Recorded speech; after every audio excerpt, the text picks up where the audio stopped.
Shares in Danske Bank falling this morning, falling by the most since 2016. This as the Copenhagen-based lender faces money laundering allegations. These aren't new, these allegations.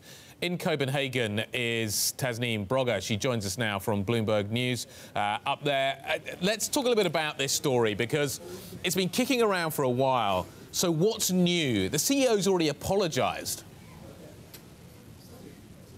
Yeah, it has been kicking around for a while, as you say. It's been sort of smaller amounts, basically, until now. Last night, the Berlingske newspaper, one of the biggest newspapers here, had a huge story that the amount of money was, in fact, 53 billion Danish kroner, which is about $8.3 billion. That's more than twice what was previously thought to be the size of the amount. And it's just triggered a huge reaction here. Politicians are now sort of falling over themselves to sort of react and say that they want to do something and that what we've done so far is not enough.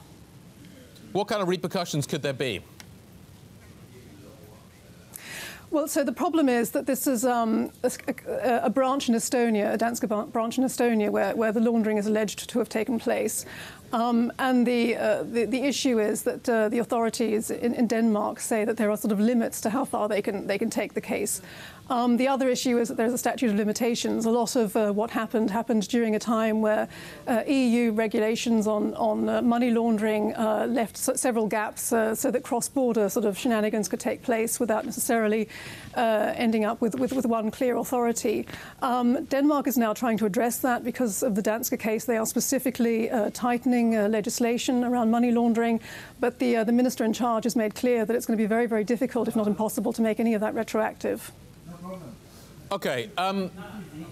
Who is damaged in all of this? Is it Denmark's credibility? Is it Estonia's credibility? We've already seen Latvia's credibility being damaged as a result of money laundering claims and concerns.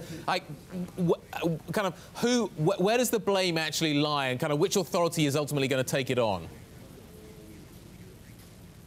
It's a good question, and it gets to the heart of the sense of indignation in Denmark, that there's the sense that Danske is just going to get away with this. So part of what's going on at the moment is just trying to get to the bottom of who is ultimately in charge, and there's a sort of lot of kicking around of a hot potato. With Danske specifically, the CEO has said that he has discussed with the board whether he should step down. The board has apparently agreed that he shouldn't because he's the best man for the job to sort of carry Danske through this tense situation. Denmark has just changed its business minister, who's the minister in charge of financial legislation. He's taking a much harsher tone.